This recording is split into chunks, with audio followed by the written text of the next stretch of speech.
بسم الله الرحمن الرحيم. السلام عليكم ورحمة الله وبركاته.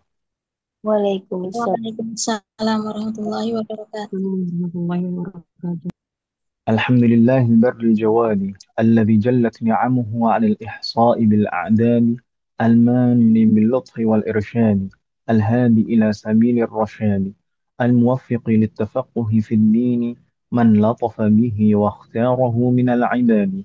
أحمده أبلغ حمد وأكمله وأزكاه وأشمله، وأشهد أن لا إله إلا الله الواحد الغفار، وأشهد أن محمدا عبده ورسوله المصطفى المختار، صلى الله وسلم عليه وزاده فضلا وشرفا لديه. Ada أسأل status sex الله koneksi. أسأل الله أن يفقهنا في الدين، وأن يعلمنا ما ينفعنا، وأن ينفعنا بما علمنا، وأن يزيدنا علما نافعا وعملا صالحا، إنه ولي ذلك والقادر عليه. وبعد، Alhamdulillah alladzi bini'matihi tatimmu shalihat. Di malam hari ini Allah masih memberikan taufik, kemudahan kepada kita semuanya untuk bisa duduk di majelis ini, yaitu di majelis mudarasah dalam rangka menuntut ilmu. Maka kita niatkan, kita di sini untuk menghilangkan kejahilan pada diri kita sendiri dan orang-orang di sekitar kita, dan memperbaiki amalan kita. Hidup ini Maka dulu baru. semoga Allah memberikan taufik, kemudahan, keberkahan dalam proses belajar kita, dan memberikan pertolongan kepada kita untuk bisa mengamalkan setiap ilmu yang kita pelajari. Wafaqanallah jami'an. Ummahat, ummahat sekalian, di pertemuan yang lalu kita sudah masuk ke pembahasan arkanus shalah. Ya kan Ibu sekalian? Arkanu as-shalah, rukun-rukun salat. Yang kemarin sudah sempat kita baca dari kitab Sulamut Taufiq ini, rukun-rukun salat yang disebutkan oleh al-muallif rahimahullahu taala, namun belum selesai kita menerjemahkannya. Kita kemarin membaca, naam sudah dibaca dari awal sampai akhir untuk pembahasan rukun-rukun salat, dan kita sudah terjemahkan. Terakhir kita menerjemahkan sampai rukun ke berapa, Umat? Rukun ke 9 atau ke 10? 9. Alhamdulillah, Ustaz. 9. 9 Ustaz syarat sujud. Apa sujud? Nah, nah, nah. Tasya. Nah, kita lanjutkan terjemahnya dulu, nanti baru masuk ke syarah Ibu sekalian ya. Bismillah. Kemarin di antara rukun-rukun yang disebutkan oleh al-muallif rahimahullahu taala wa nafa'ana bihi wa bi'ulumihi fid dharain. Amin. Beliau menyebutkan bahwasanya rukun salat itu ada 17. Ini berdasarkan yang beliau sebutkan di sini. Nanti insya Allah akan kita jelaskan terkait dengan sebenarnya jumlah rukun itu ada berapa. Faqanallahu azim. Maka rukun yang pertama yang disebutkan oleh al-muallif di sana adalah niat. Kemudian yang kedua takbiratul ihram, yang ketiga kemudian apa mas sekalian? Al-qiyam, itu berdiri. Ya, saya. Diri. Iya, Naam. Kemudian yang keempat baca membaca Al-Fatihah. Al-Fatihah. Kemudian yang kelima apa Ruku. mas? Ruku. Naam. Yang kelima ruku'. Kemudian yang keenam Tumaninah. tuma'ninah di dalam ruku'. Ruku. Kemudian yang ketujuh i'tidal, Iktidal. dan yang kedelapan tuma'ninah di dalam i'tidal. Dan yang Mm-mm. kesembilan sujud. Sujud 2 kali Dan tiap rakaat. naam, dua kali pada setiap rakaat. Nah, faqanallah jami'ah. Maka kita lanjutkan ke yang ke-10. Berikutnya beliau menyebutkan al-ashiru. Al-ashiru, yaitu rukun yang ke-10. Apa? At-tuma'ninatu fihi, yaitu tuma'ninah di dalam sujud. Insya Allah jelas Ibu sekalian ya. Kemudian al-hadi ashar, rukun ke-11 adalah al-julusu bainas sajdataini. Duduk di Al-julus antara baina as-sajadataini. Naam, di antara duduk dua di sujud. antara dua sujud. Dan tadi di antara rukun tadi adalah sujud dua kali pada setiap rakaat. Ya kan Ibu sekalian ya? Ya, iya. Sujud dua kali pada setiap rakaat. Dan dua kali itu ada jeda rukun yang lain, yaitu duduk di antara dua sujud. Ini rukun yang ke-11. Kemudian athani asyar, beliau menyebutkan athani asyar, at-tuma'ninatu fihi, yaitu tuma'ninah di dalam duduknya, duduk di antara dua sujud. Kemudian rukun berikutnya yang ke-13, asalis asyar. Apa itu? Al-julusu lit-tashahhudil akhir wa ma ba'dahu. Duduk untuk tasyahud akhir dan juga rukun-rukun setelah tasyahud akhir. Jadi, dari sini kita mungkin bisa memahami masih kalian. Jadi duduknya saat tasyahud akhir itu rukun tersendiri. Kemudian membaca tasyahud akhir itu juga rukun tersendiri. Begitu Ibu sekalian ya? Wadah Mahat. Gimana Ustaz? Bagaimana? Bingung. Tak- Jadi, mau diulangin Ustaz? Syahud akhir apa? Tasyahud jadi akhir. rukun ke-13 yang disebutkan oleh al-muallif di sini adalah al-julus lit tasyahudil akhir wa ma ba'dahu. Duduk untuk tasyahud Syahud akhir. akhir dan Demikian juga duduk duduk tasyahud akhir bersambung dengan rukun-rukun rukun-rukun setelahnya. sesudahnya. Naam, Oh, duduk untuk tasyahud akhir dan rukun-rukun setelahnya. Wa ma ba'dahu. Itu Ibu sekalian ya. Jadi, duduk saat tasyahud akhir itu merupakan rukun tersendiri. Naam, nanti tasyahud akhir itu, ini rukun berikutnya lagi. Itu rukun juga, tasyahud akhir. Membaca tasyahud akhir. Itu rukun. Tapi duduknya saat tasyahud akhir itu juga rukun tersendiri. Begitu Ibu sekalian ya. Iya. Naam, kita lanjutkan. Ar-Rabi' Asyar, rukun yang ke-14 yang disebutkan oleh al-muallif, at-tasyahudul akhir. Membaca tasyahud akhir. Tasyahud akhir itu bagaimana? Di dalam satu riwayat, tunggu dulu sebentar, Mbak. Ya, minta maaf.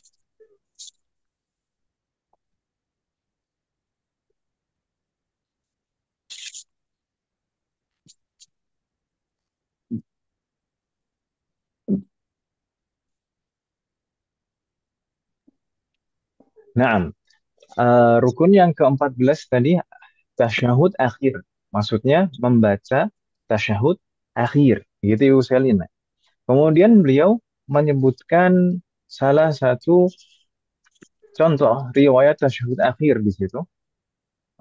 Maka beliau mengatakan fayaqulu, maka seorang yang sholat membaca at-tahiyyatul mubarakatus salawatu thayyibatu lillah.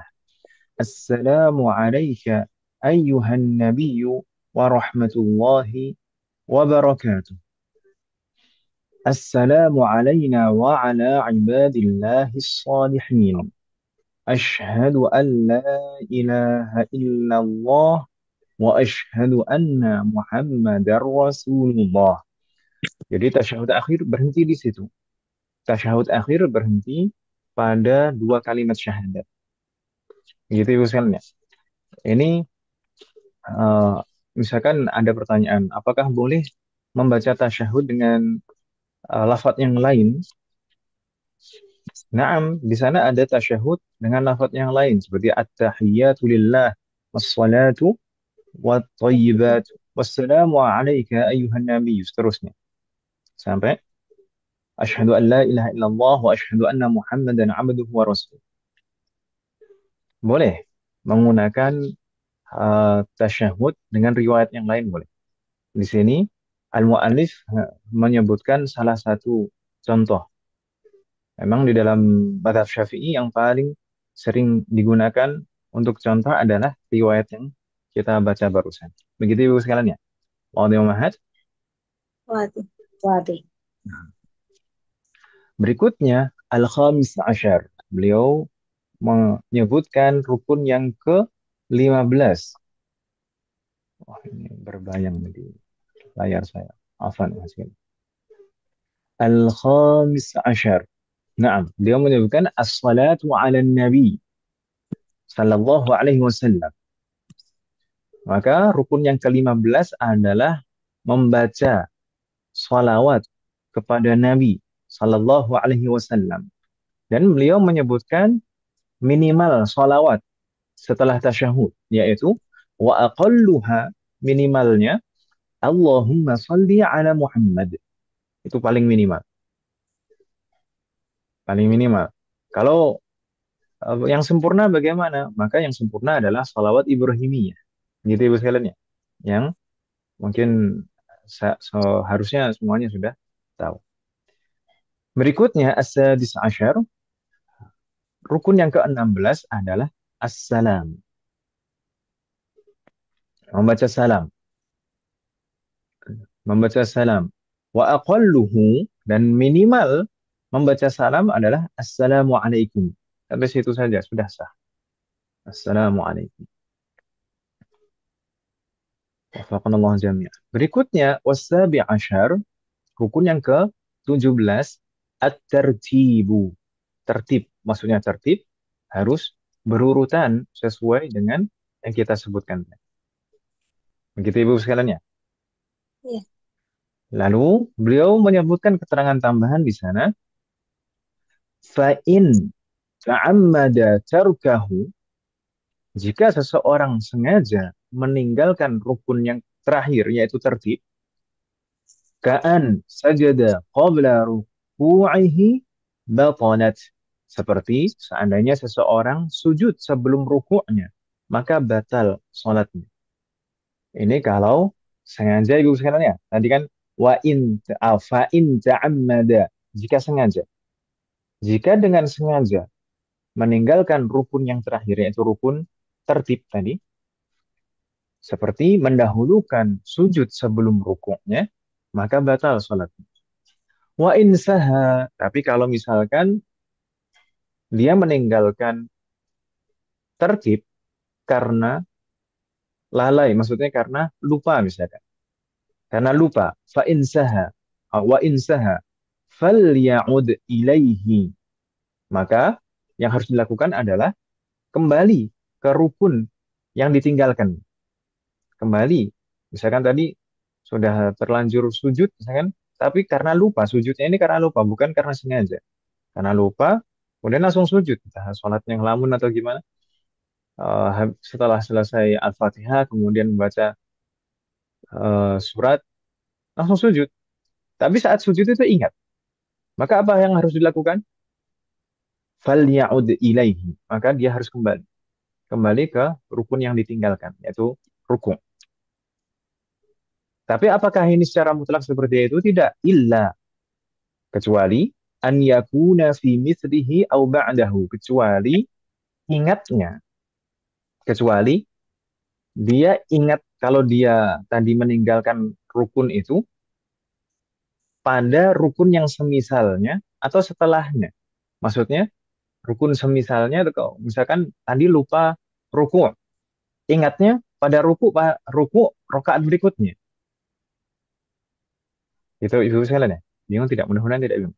Jadi kalau Iya. misalkan rokaat pertama lupa ruku, kemudian masuk langsung sujud, kemudian masuk rokaat kedua, kemudian ruku, saat ruku itu baru ingat, oh tadi rokaat pertama belum ruku, atau atau ingatnya setelah rukun yang semisalnya. Berarti i'tidal di rokaat kedua baru ingat, oh tadi rokaat pertama belum ruku. Nah, maka kalau seperti itu apa yang harus dilakukan? Fayutimmu bihi au fatutimmu bihi rakaatuhu walagha ma saha bihi. Maka yang harus dilakukan adalah sudah dilanjutkan saja sholatnya, namun nanti harus menambah rokaat, karena rokaat yang tidak ada rukuknya tadi itu tidak tidak sah, tidak dihitung rokaat. Mudah-mudahan tidak bingung sekalian. Wafaqanallahu jami'an. Hal min soal sekalian? Hmm. Ada pertanyaan? Masih bingung tuh Ustaz. Contohnya bagaimana gitu? Caranya bagaimana? nantilah insya Allah kita jelaskan lagi di eh, ketika penjelasan Ibu sekalian. Ini tadi terjemahnya saja yang penting dulu. Yang penting terjemahnya dulu. Tadi bagaimana lafadznya? Fa in ta'ammada tarkahu. Jika sengaja meninggalkan rukun yang terakhir. Ka'an sajada qabla ruku'ihi batala. Seperti jika seseorang sujud sebelum ruku'. Jadi meninggalkan ruku'nya. Maka batalat. Maka batal salatnya. Fa insaha, wa insaha. Tapi kalau misalkan meninggalkan rukun tertib tadi karena lupa, ke antara ke ruku, seperti kalau seseorang meninggalkan ruku, langsung sujud misalkan. Karena lupa. Falya'ud ilaihi. Maka hendaknya dia kembali ke rukuknya. Illa an yakuna fi mislihi au ba'dahu. Kecuali jika orang tersebut ingatnya saat pada rukun yang semisalnya. Misalkan rukun, tadi rukuk yang di rakaat kedua, baru ingat. Au ba'dahu, atau ingatnya di rukun yang, rukun setelah semisalnya. Misalkan di i'tidal rakaat kedua. Maka apa yang harus dilakukan? Fatatimmu bihi rok'atuhu. Maka hendaknya dia menyempurnakan rokaatnya.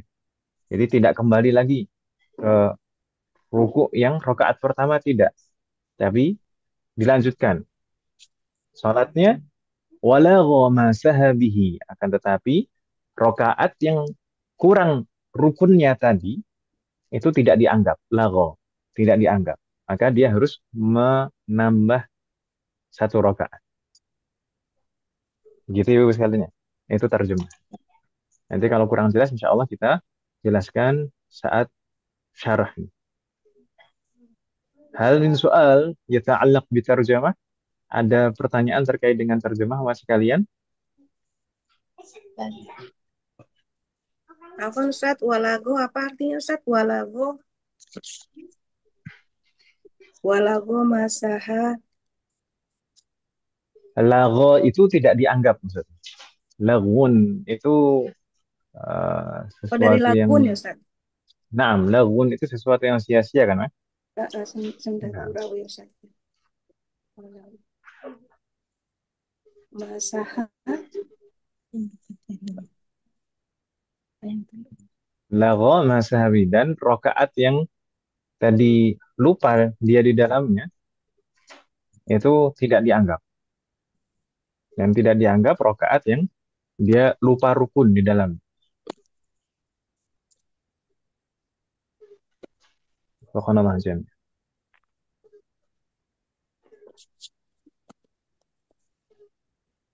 Yes. Nah, ada pertanyaan yang lain Mas sekalian? Soal akhir? Lanjut. Ayo Ustaz.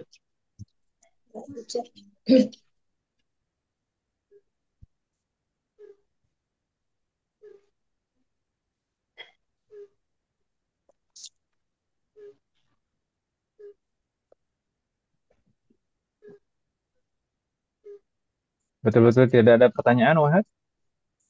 Nah, kalau tidak ada pertanyaan, maka kita lanjut ke syarah Wahad sekalian. Bismillah.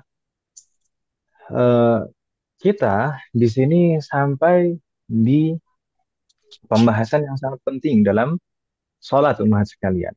Nah, pembahasan-pembahasan sebelumnya juga penting.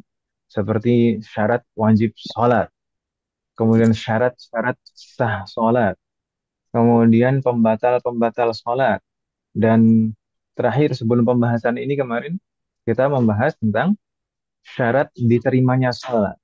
Nah, pembahasan-pembahasan sebelumnya itu juga penting. Apalagi syarat diterimanya sholat itu merupakan ruhnya sholat secara batin.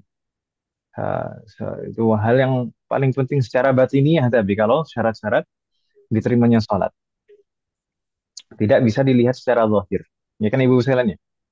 Nah, Namun di sini rukun-rukun sholat. Rukun-rukun sholat itu adalah perkara Salat yang atau intinya salat secara zahir. Intinya salat secara zahir. Kalau syarat-syarat diterimanya salat kemarin adalah intinya salat secara batin. Tapi kalau rukun-rukun salat ini adalah intinya salat secara zahir. Karena antara syarat dan rukun itu kan berbeda ibu sekalian ya. Ya. Syarat itu hal yang wajib dipenuhi sebelum mulai suatu rangkaian ibadah. Adapun rukun itu adalah ya mahiyatul ibadah, ya ibadah itu sendiri, rangkaian ibadah itu sendiri harus terpenuhi, wajib dipenuhi saat saat melaksanakan suatu rangkaian ibadah. Itu rukun. Dan rukun itu rukun, nah bahasa kita rukun atau bahasa Arabnya ruknun, jamaknya arkan. Itu sebenarnya kalau diartikan secara bahasa bisa dimaknai suatu komponen atau kalau dalam suatu bangunan itu bagian-bagian bangunan, konstruksi suatu bangunan. Maka kalau misalkan kita bayangkan suatu bangunan, kalau seandainya satu bagian saja tidak lengkap, maka tidak bisa berdiri dikatakan suatu bangunan. Gitu kan Ibu sekalian? Misalkan bangunan itu terdiri dari fondasi, kemudian lantai, kemudian tiang, dinding, atap. Kalau misalkan tidak ada satu saja, maka tidak lengkap bangunan itu. Ya, saya. Iya. Maka demikian juga rukun-rukun dalam ibadah, termasuk rukun-rukun sholat. Rukun-rukun sholat itu adalah komponen-komponen. Kalau misalkan hilang satu, maka tidak sah. Sudah bisa dipastikan tidak sah secara zahir. Nggak perlu nanti bagaimana batinnya melihat batinnya. Tidak, nggak perlu. Sudah secara zahir sudah nggak sah. Kalau rukun-rukun itu tidak terpenuhi. Wafaqanallahu jami'an. Dan ini sangat penting sekali. Dulu kita pernah membawakan hadis yang dinilai sahih oleh beberapa ulama hadis di antaranya Syekh Al-Albani rahimahullah, yaitu sabda Rasulullah, innar rajula la yusalli sittina aman atau sittina sanatan wa ma tuqbal lahu salatun la'allahu yutimmu ruku' wa la yutimmu sujud wa la'a wa yutimmu as-sujud wa la yutimmu ruku'. Sesungguhnya ada seseorang yang sholat selama 60 tahun. 60 tahun ini saya sampaikan dulu, 60 tahun ini hanya sebatas isyarat saja sebenarnya, bukan batasan. Karena kebanyakan usia umat Nabi Muhammad SAW itu 60 tahun. Jadi maksudnya 60 tahun di sini isyarat ada seseorang yang sholat sepanjang hidupnya. Karena kenyataannya mungkin sebenarnya seseorang itu betul-betul sholat itu kan setelah balik, baru dihitung sah tidak sholat. Adapun sebelum balik, sholatnya hukumnya sunnah. Namun disebutkan di dalam hadis itu innar rajula la yusalli sittina sana. Ada seseorang yang sholat selama 60 tahun atau sepanjang hidupnya dia menunaikan sholat. Wa ma tuqbal lahu salatun. Akan tetapi tidak ada satu sholat pun yang diterima darinya. Lalu lanjutannya apa? La'allahu yutimmu ruku' wa la yutimmu sujud. Au yutimmu sujud wa la yutimmu ruku'. Bisa jadi orang tersebut menyempurnakan rukuknya tapi tidak menyempurnakan sujudnya, atau menyempurnakan sujudnya tapi tidak menyempurnakan rukuknya. Maka ini jelas, ini kaitannya dengan rukun. Hadis ini kaitannya dengan rukun. Kalau hadis-hadis yang kita sebutkan pada pembahasan pada pembahasan sebelumnya tentang syarat diterimanya sholat itu kaitannya dengan niat dan kekhusyuan. Tapi kalau di lafadz hadis yang kita sebutkan barusan, itu jelas la'allahu yutimmu ruku' wa la yutimmu sujud atau yutimmu sujud wa la yutimmu ruku'. Ini kaitannya dengan rukun. Maka sangat penting sekali kita memperhatikan rukun-rukun ini. Dan kalau kita ingat, masih kalian kita coba mundur ke belakang sedikit saat kita membahas syarat-syarat sah sebelum pembatal-pembatal bahkan. Ini sebelum syarat diterimanya sholat, sebelum pembatal-pembatal sholat, kita membahas syarat-syarat sah sholat, ya kan Ibu sekalian ya? Mungkin bisa dimurojaah lembaran-lembaran itu. Di sana ada salah satu syarat. Apa itu? Alla ya'taqida fardan min furudihi sunnah. Tidak meyakini salah satu rukunnya sebagai sunnah. Maka kalau misalkan seseorang ketika sholat, dia salah mengira atau salah meyakini bahwasanya suatu rukun kemudian dianggap sebagai sunnah baginya, maka tidak sah sholat. Karena itu syarat sah sholat. Harus meyakini bahwasanya rukun itu rukun. Tidak boleh meyakini kalau rukun itu sebagai sunnah. Begitu Ibu sekalian ya. Wadih Muhammad. Wadah, Syah. Nah, semoga Allah selalu memberikan taufik kepada kita semuanya. Kemudian al-mu'allif di sini menyebutkan arkanus salati sab'ata asyara ruknan. Kita perlu pahami umat sekalian di sini supaya tidak bingung dan tidak bimbang ketika mendapati penjelasan dan menyebutkan jumlah-jumlah yang lain. Maka kita harus pahami. Memang para ulama ada perbedaan dalam menghitung rukun sholat. Ada perbedaan dalam menghitung rukun sholat. Maksudnya perbedaan dalam menghitung. Saya mengatakan perbedaan dalam menghitung, bukan perbedaan dalam menentukan rukun. Karena, nah, memang ada beberapa perbedaan juga terkait dengan apakah ini rukun atau tidak. Tapi kebanyakan perbedaan jumlah di sini adalah perbedaan dalam menghitung. Karena pada hakikatnya, prakteknya nanti, ya semuanya sama. Semuanya itu dianggap wajib. Maka di sana ada yang menyebutkan 17 seperti yang disebutkan oleh al-mu'allif di sini. Beliau menyebutkan 17. 17 ini sesuai dengan yang disebutkan oleh Al-Imam An-Nawawi di dalam kitab Rawdatul Talibin. Naam, Al-Imam An-Nawawi di kitab Rawdatul Talibin menyebutkan di sana ada 17. Maka di sini al-mu'allif juga mengikuti beliau di kitab Rawdatul Talibin. Namun, di sana ada juga yang menyebutkan jumlah-jumlah yang lain. Misalkan, ada yang menyebutkan jumlahnya 18. 18. Lalu 18 nanti di akhir ada tambahan niat setelah ketika bersamaan dengan salam itu disertai niat keluar dari sholat. Tapi menurut jumhur, niat keluar dari sholat ini bukan bagian dari rukun.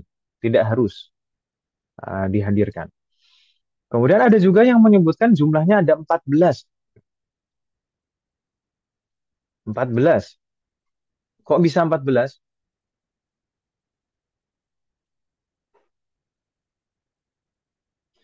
14 ini karena semua tumakninah itu dijadikan satu. Semua tumakninah kan tadi ruku dan tumakninah pada ruku, i'tidal tumakninah pada i'tidal, sujud tumakninah pada sujud. Kemudian duduk di antara dua sujud, tumakninah pada duduk di antara dua sujud. Ya kan Ibu sekalian ya? Ah, yang menghitung rukun itu ada 14, maka menjadikan satu semua tumakninah itu. Jadikan satu rukun. Tumakninah dalam setiap yang kita sebutkan tadi. Wafaqanallah jami'an. Ada juga yang menyebutkan 15 jumlahnya. Ya. Kalau 15 jumlahnya nanti ditambahkan qarnun niyah bitakbir, menyambungkan niat atau niatnya itu harus bersamaan dengan takbir. Kemudian ada juga yang mengatakan 19. 19 maka seperti 17 di sini kemudian ditambah tadi niatul khuruj saat salam, niat keluar dari sholat saat salam ditambahkan lagi khusyuk.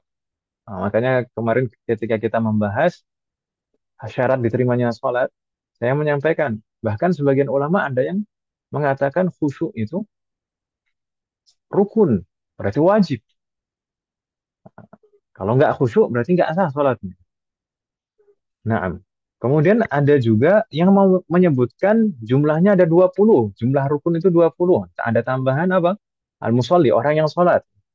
Tapi, tapi kebanyakan ulama Syafi'iyah, dan ini pendapat mu'tamad di dalam madhab Syafi'i, yaitu jumlahnya itu 13. Sebenarnya prakteknya sama nih. 13. 13 ini sesuai dengan yang disebutkan oleh Al-Imam An-Nawawi di dalam kitab Minhajut Talibin. Kalau yang 17 tadi di dalam kitab Raudhatut Talibin, kalau yang 13 itu di dalam kitab Minhajut Talibin. Demikian juga di dalam kitab Al-Muharrar, punyanya Al-Imam Ar-Rafi'i. Wafaqanallahu jami'an. Kok bisa 13? 13. Naam, 13 itu semua tumak ninah itu tidak disebutkan secara sendiri. Tapi tumak ninah itu dianggap sebagai sesuatu yang memang seharusnya ada. Itu sudah harus mengikuti, sudah include dalam rukun-rukun tadi. Ruku, i'tidal, sujud, duduk di antara dua sujud. Ya memang sudah seharusnya. Itu tumak ninah. Jadi nggak harus dirinci sebagai rukun tersendiri. Maka sebenarnya perbedaan-perbedaan kalau dikatakan ini apakah harus tumak ninah atau tidak, semuanya mengatakan tumak ninah itu harus. Hanya saja apakah ini dijadikan suatu disebutkan secara tersendiri sebagai rukun atau tidak. Nah, maka khilaf di sini adalah khilaf lafzi, hanya secara istilah saja. Ya, prakteknya sama. Begitu Ibu sekalian ya. Wadiyo mahas sekalian. Dan 13 di sini Mas sekalian, untuk mudahnya dalam mengingat, itu biasanya ada yang mengelompokkan 13 rukun ini menjadi 4. Di 4, di sana ada rukun qalbi, ada rukun fi'li, ada rukun qauli, dan ada rukun ma'nawi. Nah, ada 4 pengelompokan rukun salat. Apa saja tadi Mas sekalian? Pertama rukun Qauli. ruknul qalbi dulu, rukun qalbi. Kemudian ruknul fi'li, rukun fi'li. Rukun qalbi itu rukun di dalam yang mengerjakan hati, rukun hati. Kalau rukun fi'li itu rukun yang berupa gerakan. Kemudian yang ketiga apa Mas sekalian? Qauli. Ar-ruknul qauli, na'am, rukun yang berupa ucapan. Dan yang terakhir Maknawi. apa? Ar-ruknul ma'nawi, rukun ma'nawi, rukun ma'nawi itu ya tidak bisa dilihat wujudnya secara tersendiri, rukun ma'nawi. Tapi kita coba lihat masing-masing rinciannya. Rukun qalbi itu hanya satu. Rukun qalbi itu satu. Apa Mas sekalian? Niat. Niat. Nah, rukun qalbi itu hanya satu, niat. Kemudian rukun fi'li. Rukun fi'li ada berapa? Pertama, al-qiyam, berdiri. Kemudian ruku'. Kemudian i'tidal. Kemudian sujud, 2 kali setiap rakaatnya. Kemudian duduk di antara dua sujud. Kemudian sujud untuk sujud terakhir. Apa? Yang keenam apa? Duduk terakhir saat tasyahud akhir. Berarti ada berapa Mas sekalian? Rukun fi'li 6. ada 6, sahih. Tadi rukun qalbi 1. Rukun fi'li ada 6, berarti sudah berapa? 7. 7. Sekarang rukun qauli. Rukun qauli ada berapa? Coba, pertama apa? Takbiratul ihram. Ya, itu ya. Iya. Kemudian kedua apa? Al-Fatihah. Yang ketiga apa? Itu At-tasyahudul akhir. tasyahud. Tasyahud akhir. Itu Ibu sekalian ya. Langsung tasyahud akhir. Jadi semua di antara Al-Fatihah dan tasyahud akhir, semua lafaz ucapan itu sunnah. Termasuk tasyahud awal itu sunnah. Langsung berarti yang ketiga tasyahud akhir. Yang keempat, Salam. sholawat dulu. Sholawat kepada Nabi. Nah, kemudian yang terakhir, salam. Berarti rukun qauli ada berapa? 5. 1, 2, 3, 4, 5. 5. Dan di rukun qalbi itu 1. Rukun fi'li ada 6. Kemudian rukun Qauli tambah 5, ada 5. 12. Sudah berapa? 12. 12. Berarti sisa berapa? 5. Sisa berapa? 5 kalau Kan 17. 13. 13. Oh, Kita 13 iya, nih. ya. 13. 13 berarti. Satu. Sisa satu. Nah, sisa satu itu apa? Rukun maknawi. Rukun maknawi itu apa? Tertib. Tertib. Harus tertib urutannya. Gitu Ibu sekalian ya. Ustadz, Tergambar makna Ibu sekalian ya. tertib. Ustadz, maknawi itu kalau secara bahasa itu artinya apa sih Ustadz? Makna. Nah, rukun maknawi. Rukun maknawi itu ya secara makna. Jadi Arti ya Ustadz, arti ya. Kalau bahasa Indonesia kan maknanya apa, artinya apa gitu Ustadz. ya ya bisa seperti itu. Secara makna. Jadi ya itu gimana Mas menjelaskannya? Ya yang paling penting gitu lah. Rukun maknawi istilahnya. Rukun maknawi itu tasbih. Bahasa Arab kan sering makna. Makna gitu Ustadz ya. Naam. Apa artinya? Kalau kita biasanya mengertiin artinya gitu. Ya. Jadi ada 4 Tapi memang pengelompokan betul. tadi Ibu sekalian. Bagaimana? Tapi betul artinya, makna itu artinya makna itu Ya, berarti kalau diterjemahkan secara harfiah seperti itu. Rukun maknawi, rukun secara makna, rukun secara makna. Jadi bisa dilihat hasilnya tuh. Ketika sudah selesai baru bisa dilihat hasilnya kan gitu, Mas? Apakah tertib atau tidak? Ya kan Ibu sekalian ya? Nah, Ustadz, nah, yang tadi yang rukun kauli termasuk tasyahud awal ya Ustadz? tidak. bahasa Kan Oh tasyahud. enggak ya? nah, saya ulangi lagi gitu ya. Rukun tadi kalau 13 kita kelompokkan menjadi 4 supaya lebih mudah. Pertama rukun qalbi, kemudian rukun fi'li, rukun qauli, rukun ma'nawi. Rukun qalbi itu hanya satu, yaitu niat. Kemudian rukun fi'li itu ada 6. Iya, Berdiri, ruku, ruku, i'tidal, i'tidal, sujud sujud. 2 kali setiap ruku, setiap rakaat, kemudian duduk Hmm. di antara 2 sujud, kemudian duduk terakhir untuk tasyahud akhir. Oh iya. Itu ya. Itu Oh rukun fi'li. Kemudian iya. rukun qauli. Rukun qauli ada berapa? Ada 5. Rukun Lima. qauli ada 5. Pertama takbiratul ihram. Mm-mm. Kedua Al-Fatihah. al-fatihah. Kemudian Tasyahud Tasyahud tasyahud akhir. akhir. akhir. Kemudian salawat kepada Nabi. Dan Kemudian salam. Ada 5.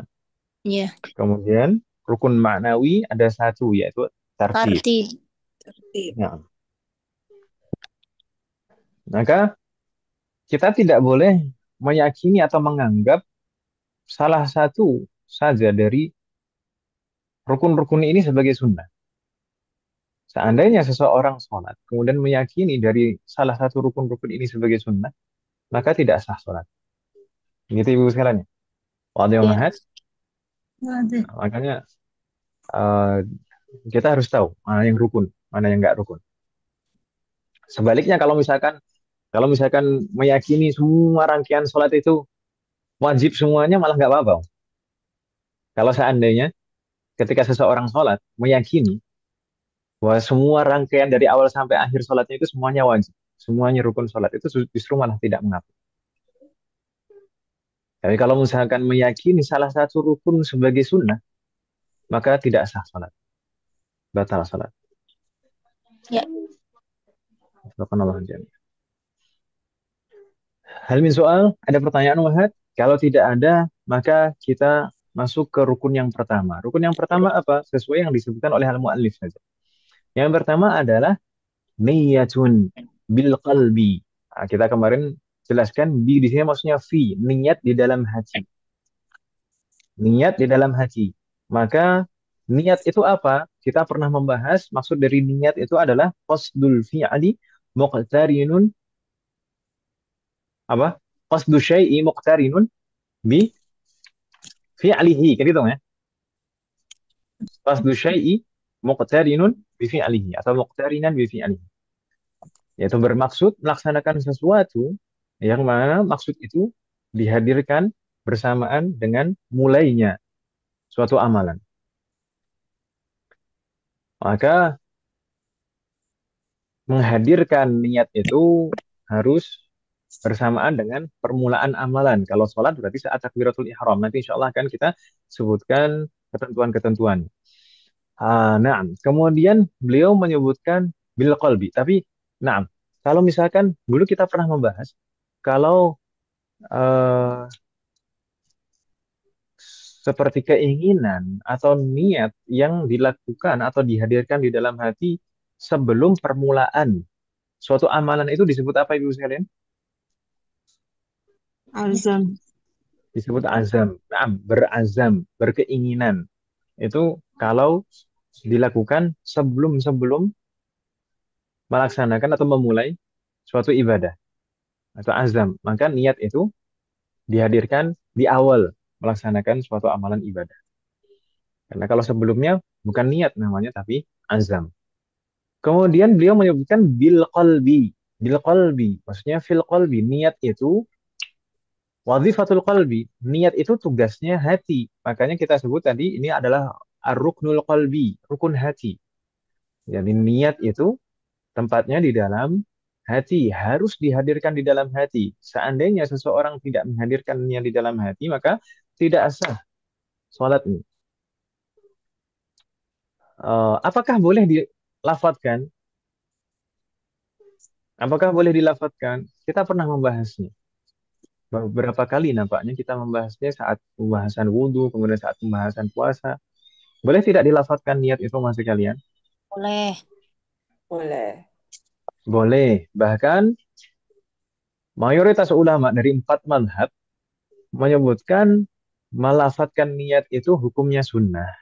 Namun perlu kita pahami, bukan berarti saat dilafadzkan niat itu berarti niat itu berpindah ke lisan, tidak. Niat itu tetap yang ada di dalam hati.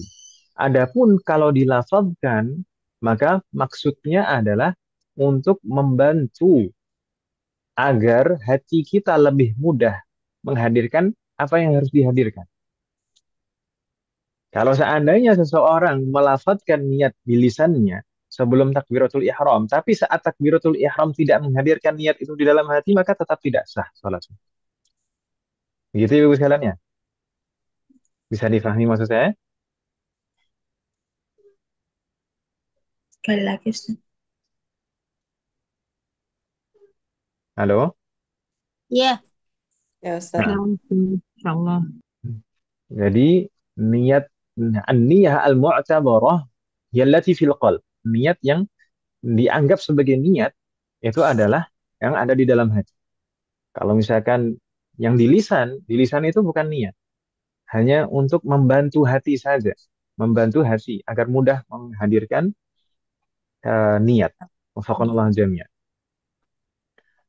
Kemudian beliau menyebutkan apa saja yang harus dihadirkan di dalam hati saat berniat sholat. Beliau menyebutkan uh, al-fi'l, al-fi'li, apa? Li-fi'li sholat, li-fi'li sholati. Maksudnya bermaksud melaksanakan sholat. Ya, al-qasdu istilahnya disebutkan di dalam beberapa kitab. Ini al-qasdu yaitu bermaksud melaksanakan sholat. Ini pertama yang harus dihadirkan. Kemudian yang kedua, wa yu'ayyinu dzatas sabab wal waqt. Ini ta'yin istilahnya. Ta'yin itu menentukan jenisnya, menentukan jenis. Kalau sholatnya adalah sholat muqayyad, sholat muqayyadah, sholat yang ada batasan sebab dan waktunya. Kemudian yang ketiga yang harus dihadirkan adalah niyatul fardiyah. Niyatul fardiyah. Kalau ini sholat fardu, maka harus dihadirkan bahwasanya ini adalah sholat fardu. Berarti ada 3 ibu sekalian yang harus dihadirkan. Al-qasdu, at-ta'yin, wa niyatul fardiyah. Tapi saya tadi sempat membagikan, ini saya minta maaf Mas Ikan. Saya tadi tidak sempat membuat bagian menggunakan PowerPoint dan memang qadarullah layar saya masih berbayang gitu. Jadi agak kurang nyaman kalau misalkan menulis di PowerPoint. Akhirnya saya tulis dengan tangan. Dan saya minta maaf kalau misalkan tulisan saya apa adanya seperti itu. Tapi kita coba sedikit pahami umat sekalian. Kita perbesar sedikit. Eh, Niat sholat. Ini pengelompokan sholat berdasarkan niatnya ibu sekalian. Maka di sana ada sholat fardu. Al-fardu, kita di sana kita tanda. Al-fardu. Kelihatan kan ibu sekalian ya? Tulisannya apa? Terlihat Ustaz. Nah, tulisannya juga terbaca Wah. Nah, Alhamdulillah terbaca. di sana ini apa? Sholat berdasarkan niatnya. Sholat berdasarkan niatnya maka terbagi menjadi tiga. Secara umum ini terbagi menjadi tiga. Ada al-fard, kemudian an-naflul muqayyad, dan an-naflul mutlaq. Al-fard ini jelas sholat fardu atau sholat wajib. Kemudian an-naflul muqayyad itu maksudnya adalah sholat sunnah yang memiliki batasan waktu dan atau ada sebabnya. Memiliki batasan waktu atau punya sebab. Itu sholat an-naflul muqayyad. Kemudian yang ketiga, an-naflul mutlaq, maksudnya adalah sholat sunnah mutlaqah yang tidak terikat waktu dan juga tidak ada sebab khusus. Kemudian saya sebutkan di sana contoh-contohnya. Sholat fardu atau sholat wajib. Sholat fardu atau sholat wajib, maka mencakup semua sholat fardu. Semua sholat yang dihukumi fardu atau wajib. Seperti misalkan sholat zuhur dan semua sholat 5 waktu. Itu hukumnya wajib. Gitu kan ibu sekalian ya. Iya.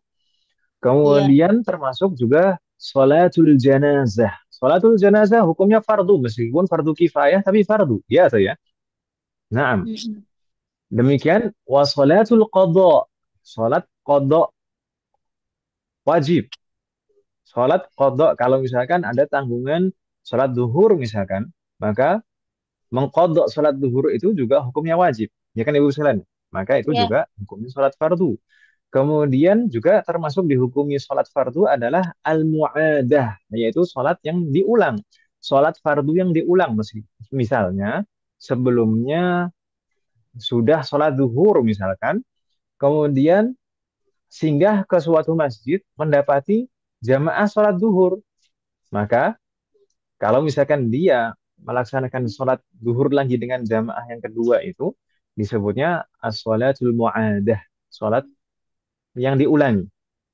Maka ini juga kategorinya tetap sholat fardu. Nah, begitu ibu sekalian ya. Niatnya juga sama nanti. Niatnya tetap sama. Kemudian termasuk sholat fardu juga adalah sholat nazar. Sholat karena nazar. Karena janji.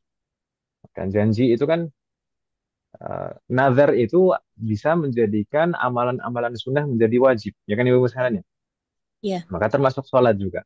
Sholat kalau karena nazar maka hukumnya sholat fardu atau sholat wajib. Itu ya. Itu contoh-contoh sholat fardu. Maka yang disebutkan oleh al-mu'allif di kitab Sulamut Taufik tadi, itu adalah sholat-sholat fardu ini, umat sekalian. Kalau sholatnya adalah sholat fardu, maka yajibu fiha salasah. Maka wajib menghadirkan 3 hal saat niat. Apa itu? Al-qasdu, wa ta'yinu, wa niyatul fardiyah. Saya tuliskan di sana. Kelihatan tulisannya, umat sekalian? Halo? Terlihat Iya. Ustaz. Nah, mudah-mudahan terbaca. Yajibu fiha, maksudnya di dalam sholat-sholat fardu tadi, saat berniat, maka harus menghadirkan 3 hal. Yajibu fiha thalatha, 3 hal. Al-qasdu, yaitu bermaksud melaksanakan sholat. Kemudian at-ta'yinu, menentukan jenis sholat. Kemudian yang ketiga, wa niyatul fardiyah, menyebutkan bahwasanya sholatnya ini adalah sholat fardu. Contoh prakteknya, misalkan kalau kita sholat duhur misalkan. Kalau kita sholat duhur, maka kita hadirkan di dalam hati kita saat takbiratul ihram, saat Allahu Akbar, saat mulai melafadzkan hamzah Allah gitu. Maka kita hadirkan di dalam hati kita, saya niat sholat zuhur atau fardu, sholat zuhur fardu atau sholat fardu zuhur, gitu ya. Jadi al-qasdu bermaksud melaksanakan sholat. Saya niat sholat. Ata'in, ini jenis sholatnya apa? Zuhur. Kemudian ditambah ini fardu. Atau kalau dengan bahasa Arab, usalli fardhu dhuhri. Usalli fardhu dhuhri. Usalli ini al-qasdu, niat sholat. Niat melaksanakan amalan itu. Usalli fardhu, berarti ini fardiyahnya, ketiga. Kemudian al-dhuhri ini jenisnya. Jadi makmum juga. Makmum. Nah, ini kalau sholatnya sholat sendiri atau sebagai imam. Maka Hmm. sholatnya kalau sholat sendiri atau sebagai imam, maka yang wajib dihadirkan adalah tiga ini. Kalau misalkan sholatnya sebagai makmum, maka harus ditambahkan satu lagi, yaitu ya niat sebagai makmum. Niat sebagai makmum. Karena kalau misalkan mengaitkan sholat kita dengan sholat orang lain tanpa disertai niat bermakmum, itu akan membatalkan sholat. Maka kalau misalkan sebagai makmum, maka juga harus dihadirkan niat sebagai makmum. Kalau kita contohkan tadi sholat duhur, misalkan usolli fardhu dhuhri makmuman. Saya niat sholat fardu duhur sebagai makmum. Begitu Ibu sekalian ya. Ya. Apalagi kalau sholat Jumat. Sholat Jumat itu tidak sah kalau tidak dilaksanakan secara jamaah. Maka tentu di sana lebih wajib lagi menghadirkan niat al-fardhiyah, termasuk imamnya. Kalau selain sholat Jumat, imam tidak wajib menghadirkan niat ini sebagai imam gitu. Tidak wajib. Tapi meskipun seorang imam itu kalau tidak menghadirkan niat sebagai imam, itu sah sholatnya. Itu tentu selain sholat Jumat tadi, ya. Kalau sholat Jumat harus menghadirkan niat sebagai imam. Karena sholat Jumat itu harus jamaah. Tapi kalau di luar sholat Jumat, seorang imam, meskipun kalau tidak menghadirkan niat sebagai imam, itu sah sholatnya dan sah jamaahnya. Namun, itu kaitannya dengan pahala. Kalau seorang imam tidak menghadirkan niat sebagai imam, maka pahala sholatnya hanya pahala sholat munfarid, pahala sholat sendiri.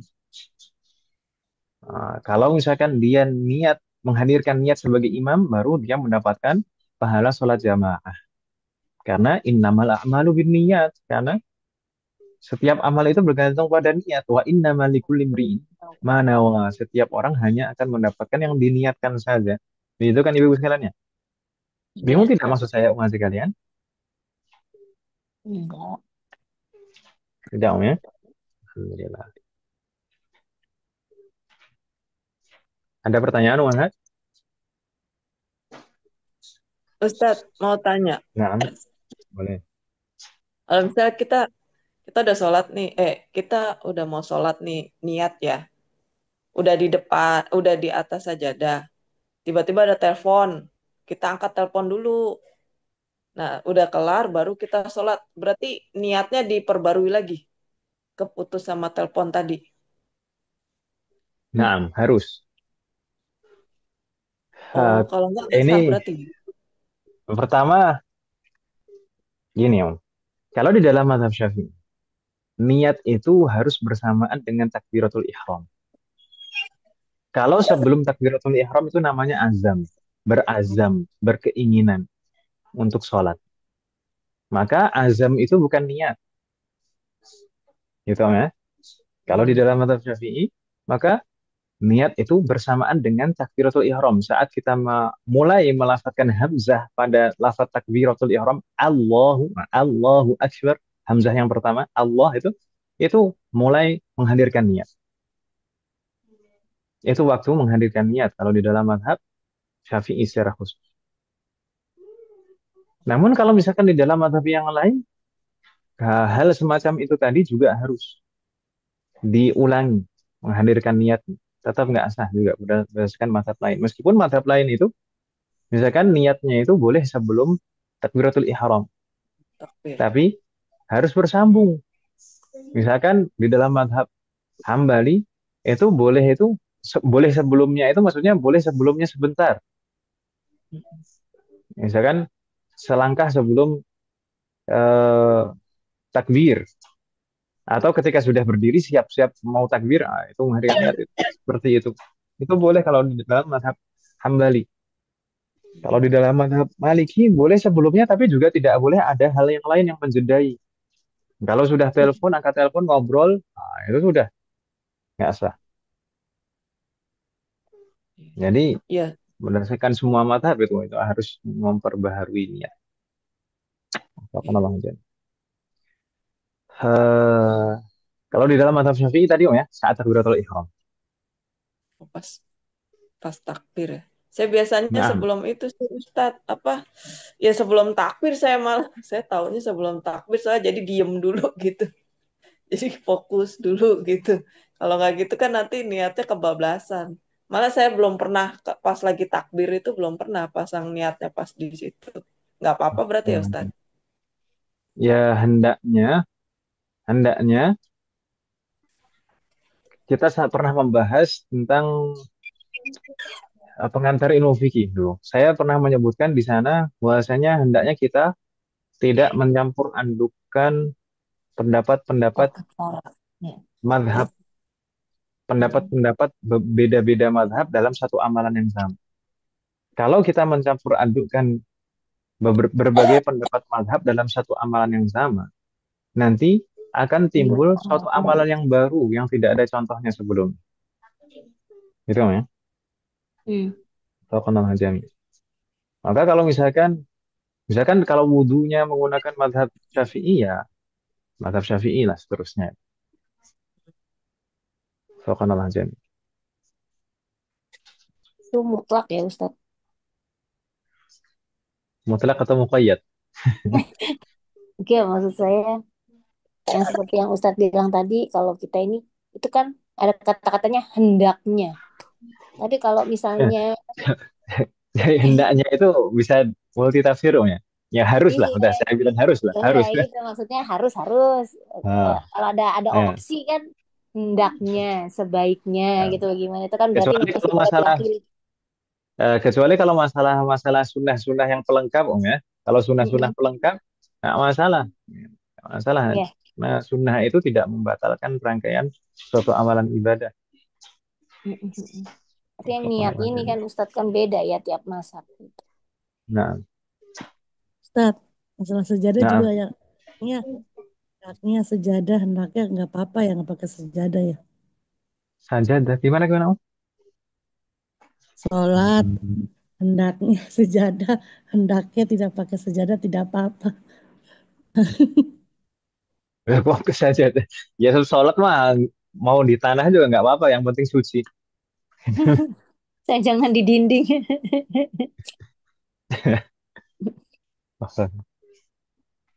Yang penting eh, memenuhi semua syarat-syarat dan rukun-rukunnya. Termasuk kemarin menghadap kiblat. Kalau sholatnya di dinding kan nggak menghadap kiblat. Wah, itu. Cak. Subhanallah. Begitu ibu sekalian ya. Jadi niat ini tadi kalau ini sholatnya adalah sholat fardu, maka yang minimal harus dihadirkan adalah tiga ini. Ini kalau sholatnya sendiri atau sholatnya sebagai imam, minimal tiga ini yang harus dihadirkan di dalam haji. Dihadirkannya kapan? Saat takbiratul ihram, saat memulai mengucapkan hamzah pertama pada takbiratul ihram. Allah, nah, itu sudah masuk waktu menghadirkan niat. Wafakanallah jami'an. Ustadz, jadi kadang-kadang tuh ya, kalau menghadirkan niat itu suka kalau di dalam hati suka bingung, suka nggak ngepas gitu loh. Jadi kan kita Allahu Akbar di saat yang bersamaan kita soli gitu, jadi suka kadang suka ngeblank gitu loh Ustadz.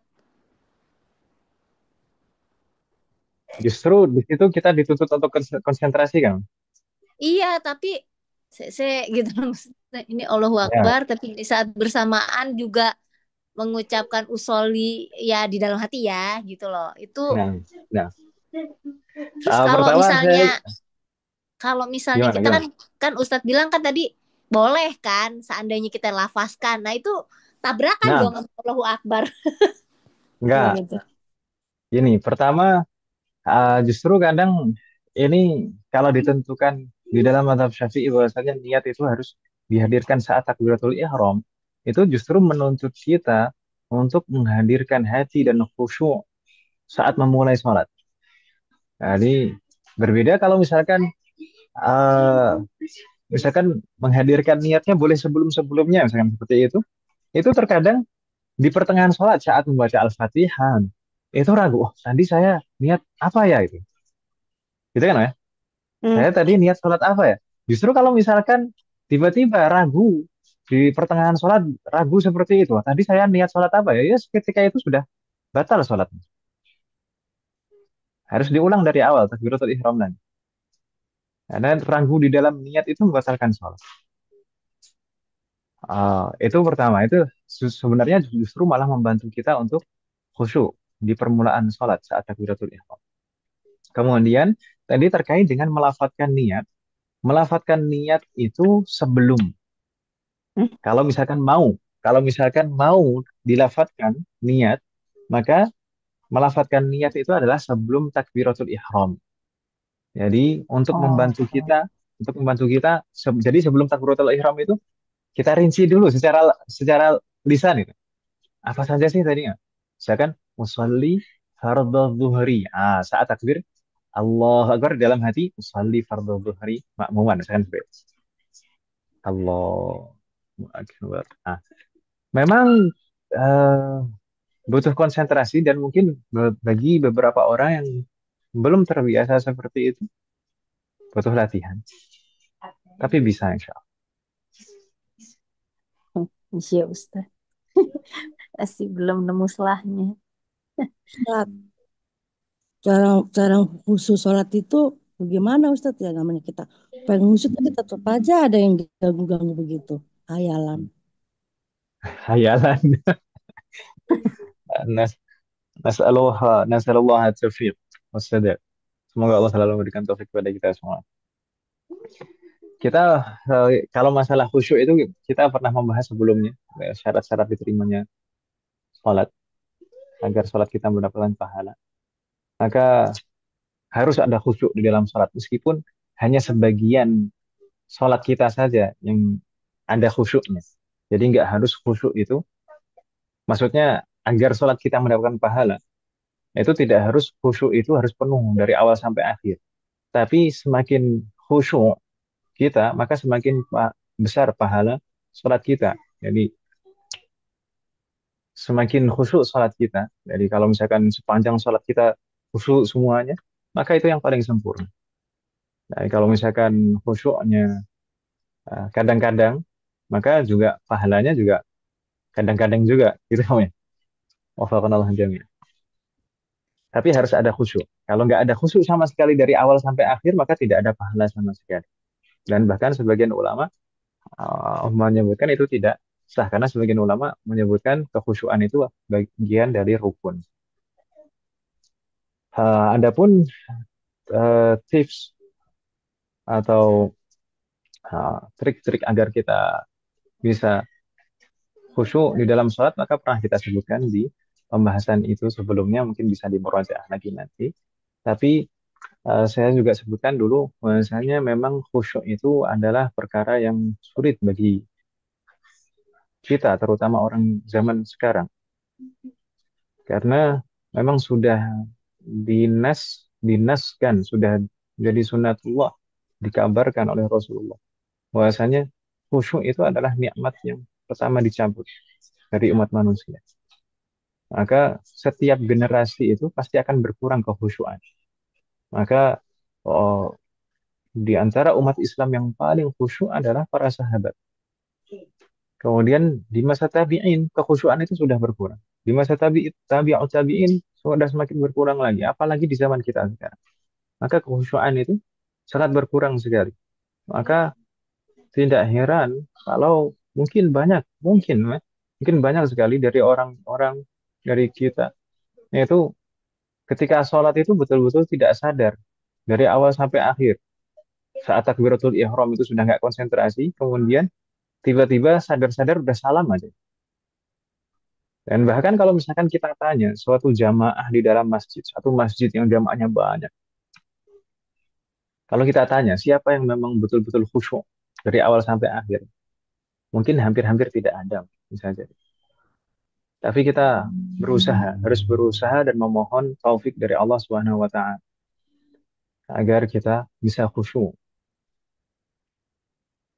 Ya, baik dengan tadi dimulai dengan niat itu betul-betul menghadirkan niat saat takbiratul ihram supaya kita terbantu untuk khusyuk, kemudian memahami makna setiap bacaan kita dan menghadirkan makna itu di dalam hati kita saat kita mengucapkan. Termasuk juga istishabun niyah, itu menghadirkan niat sholat sepanjang waktu sholat dari awal sampai akhir sholat, dari mulai takbiratul ihram sampai salam, menghadirkan niat sholat itu juga membantu kita untuk khusyuk. Itu sunnah hukumnya. Istishabun niyah, menghadirkan niat sepanjang sholat dari awal takbiratul ihram sampai salam itu bagian dari sunnah sholat. Bahkan sebagian ulama mengatakan itu wajib. Tapi kan sulit sekali bagi orang awam. Makanya kalau di dalam mazhab Syafi'i itu sunnah. Istishabun niyah. Dan seterusnya. Itulah kita pernah menyebutkan beberapa hal yang mendukung kekhusyuan sholat. Kita lanjutkan wahai sekalian dengan jenis sholat yang lain. Kita lanjutkan, Om, ya. Wah, keburu habis waktunya. Apa, Om? Jenis sholat yang kedua. Tadi kan yang sholat yang pertama adalah sholat fardu atau sholat wajib. Maka kita sebutkan contoh-contohnya macam-macamnya itu. Yang penting sholat yang dihukumi wajib. Maka ketika kita berniat, minimal menghadirkan 3 tadi. Al-qasdu, at-ta'yin, wa niyatul fardiyah. Itu paling minimal. Kalau jamaah, maka disertai dengan niat jamaah juga sebagai makmum. Kemudian jenis sholat yang kedua adalah an-naflul muqayyad. An-naflul muqayyad maksudnya adalah sholat-sholat sunnah. Nafl itu sunnah maksudnya. Nafilah itu sunnah. Jadi istilah sunnah itu banyak persamaannya kalau dalam fikih. Sunnah, nafilah, mustahabbah, atau an-nadb, an-mandub. Banyak persamaan. Naam, maksudnya an-naflul muqayyad yaitu sholat sunnah yang terikat. Muqayyad itu artinya terikat. Tapi terikat apa maksudnya?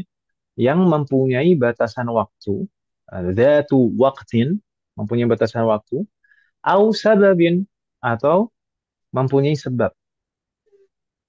Maka an-naflul muqayyad ini terbagi menjadi 2 lagi. Di sana ada yang maksudah, ada yang ghairu maksudah. Maksudnya maksudah itu bagaimana? Memang dimaksudkan secara zatnya. Tidak bisa digantikan dengan sholat-sholat yang lain. Adapun ghairu maksudah itu tidak dimaksudkan secara zatnya.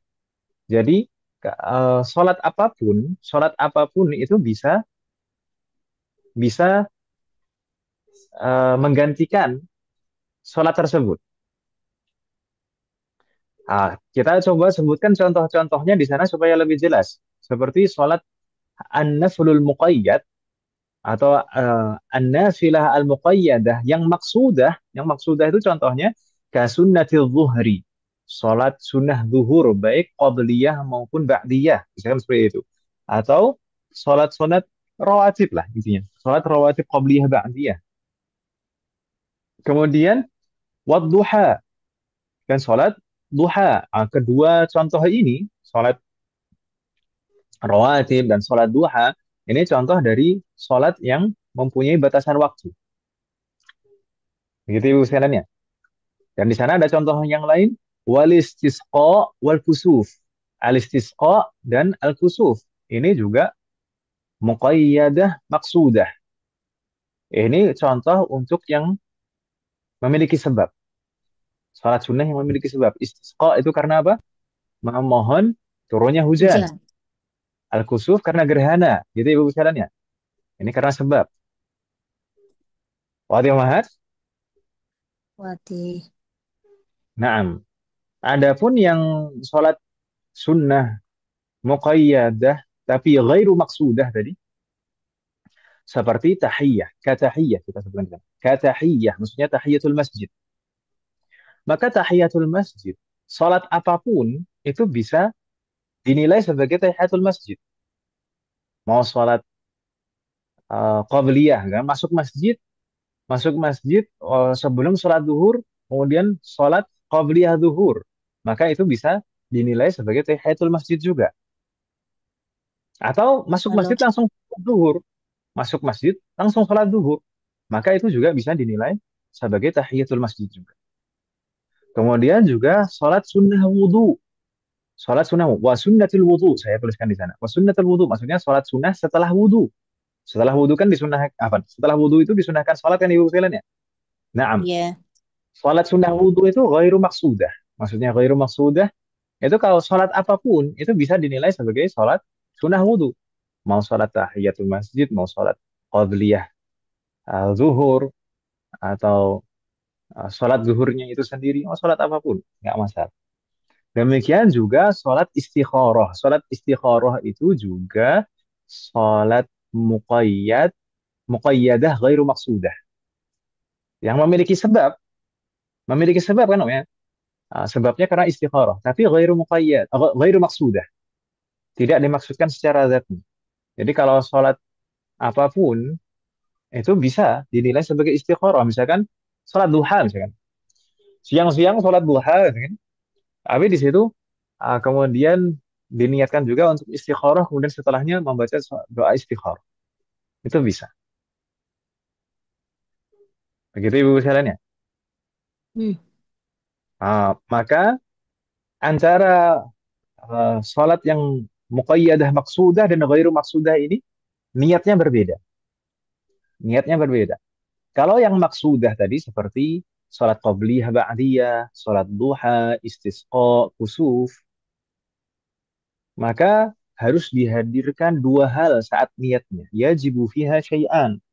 Harus dihadirkan dua hal saat berniat, yaitu al-qasdu wa ta'yin faqat.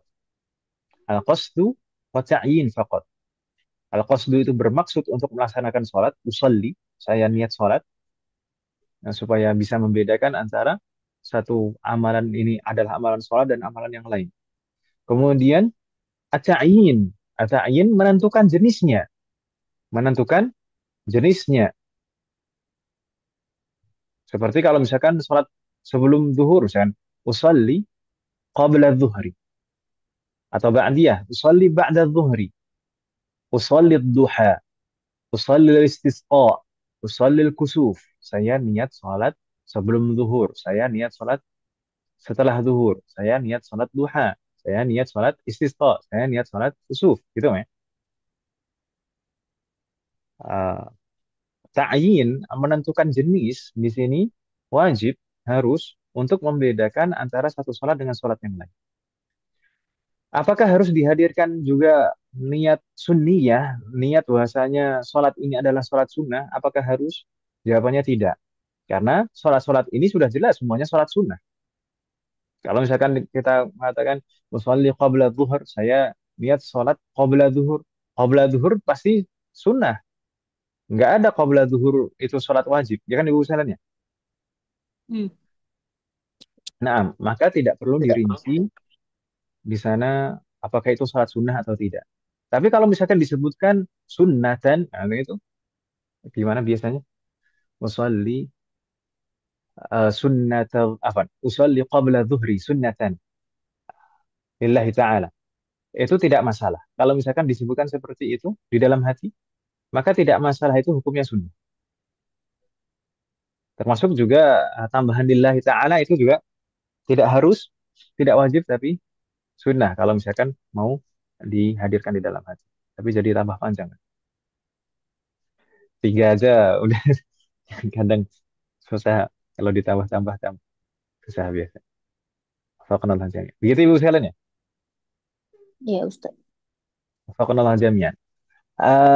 Untuk sholat, apa yang harus dihadirkan untuk sholat sunnah muqayyadah ghair maksudah, yang tidak dimaksudkan secara zatnya tadi, seperti tahiyatul masjid, sholat sunnah wudhu, sholat istikharah, maka itu sama seperti sholat sunnah mutlaqah atau an-naflul mutlaq. Maka kita langsung ke bagian yang ketiga, an-naflul mutlaq. An-naflul mutlaq maksudnya sholat sunnah mutlaqah. Maksudnya mutlaqah itu tidak terikat. Tidak terikat dengan apa? Ghairu muqayyad biwaqtin wala sabab. Yang tidak ada batasan waktu dan tidak ada sebabnya. Ya memang yang penting sholat sunnah udah gitu aja. Saya pengen sholat sunnah. Itu sholat sunnah mutlaqah. Maka untuk niatnya sama seperti sholat sunnah ghair maksudah itu tadi. Yang harus dihadirkan yakfi fihi qasdul fi'li faqat. Yang harus dihadirkan hanya satu. Yang wajib dihadirkan saat berniat hanya satu. Niat sholat. Nah gitu saja. Usalli. Cukup seperti itu. Saya niat sholat. Wadih Muhammad? Jelas tidak Mas Oh, sekalian? iya. Nah, sedikit tambahan Mas sekalian. Sebelum kita tutup. Sedikit tambahan terkait dengan menggabungkan niat sholat. Menggabungkan niat sholat itu boleh atau tidak? Menggabungkan sholatnya sholat apa dulu? Eh, Nah, bagus. Sholatnya sholat apa dulu? Sholat apa dulu, Bu Anita? Ya kalau fardu kagak bisa ya.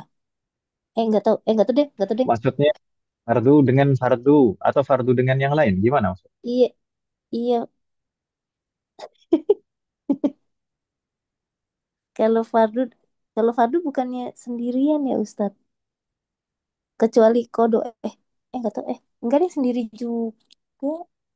Pertama gini, yang harus kita pahami, kalau menggabungkan niat sholat fardu dengan sholat fardu yang lain, atau yang penting sholat wajib ya, misalkan sholat Hmm, zuhur digabung dengan sholat kodok, sholat lain ini, sholat iya, kodok, sholat asar, misalkan, atau iya, digabung dengan sholat jenazah, atau eh, sholat nazar, misalkan, atau iya, misalkan eh, sholat zuhur dan asar diniatkan jadi satu, karena misalkan punya kewajiban kodok sholat zuhur sebelumnya, kemudian ini sudah waktunya sholat asar, kalau sholat asar niatnya digabungkan dengan sholat zuhur, seperti itu maka tidak sah, tidak boleh. mm-mm, Dua-duanya tidak iya, sah.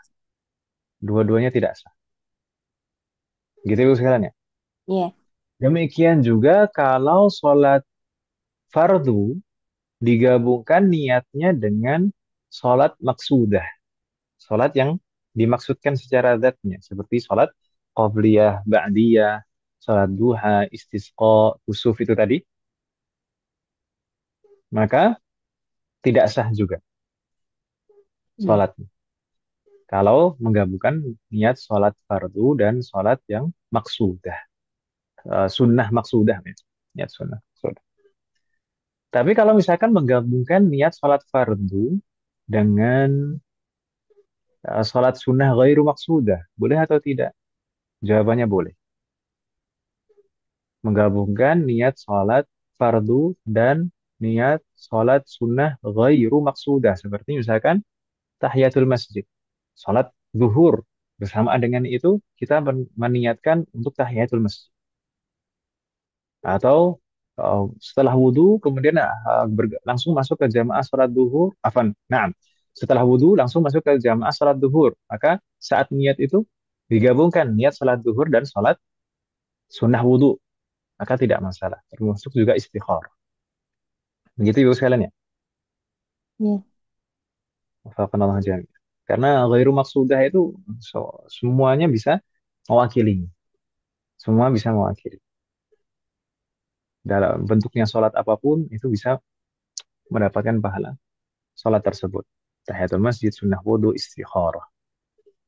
Termasuk juga berarti kalau sholat maksudah Maksudah digabung dengan ghairu maksudah. Maksudah digabung dengan ghairu maksudah. Maka boleh juga.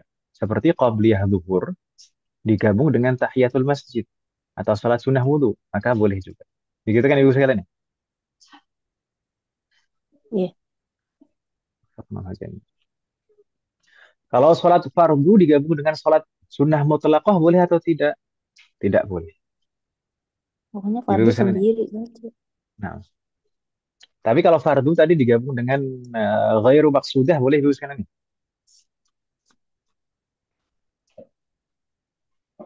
Hmm?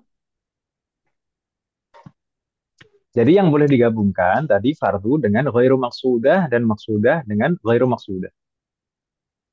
Termasuk Iya. juga mutlaqah dengan ghairu maksudah. Intinya ghairu maksudah, intinya Kalau ghairu cuma maksudah itu boleh digabung dengan semua jenis salat. Ghairu maksudah itu boleh digabung dengan semua jenis salat. Itu ibu sekalian ya? Ya. Nah, waffaqanallahu jami'an. Hal min soal, ada pertanyaan masih kalian? Afwan, Nuhat, nampaknya waktunya sudah habis dan insya Allah akan kita lanjutkan rukun berikutnya yaitu takbiratul ihram pada pertemuan berikutnya. Dan takbiratul ihram itu juga pembahasannya cukup lumayan karena takbiratul ihram itu ada 15 syarat sah takbiratul ihram atau ada yang menyebutkan 16 syarat sah takbiratul ihram. Ada pertanyaan sebelum kita tutup masih kalian?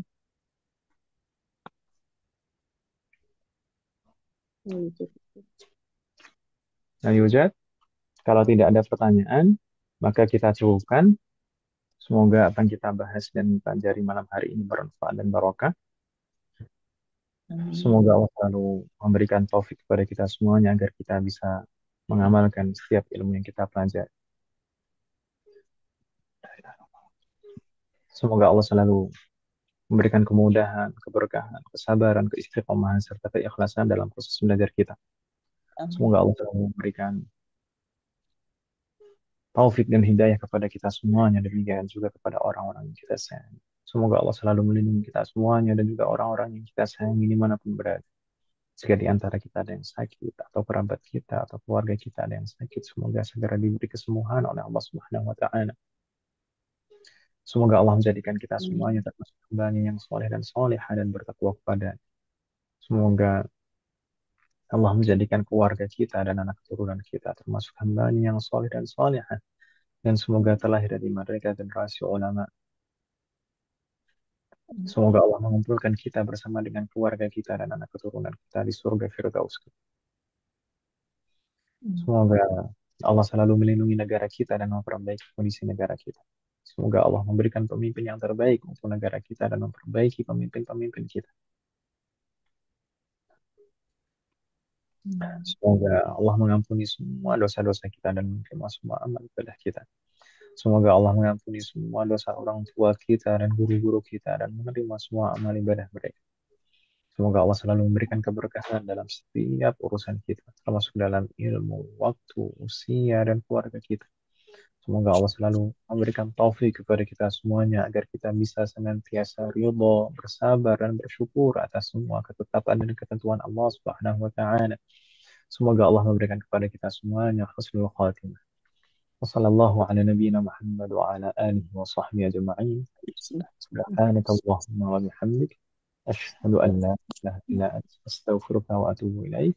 Wassalamu alaikum warahmatullahi wabarakatuh. Waalaikumsalam warahmatullahi Waalaikumsalam warahmatullahi wabarakatuh. Jazakallahu khairan, Ustaz. Barakallahu fiikum. Jazakumullah khairan wa fikum.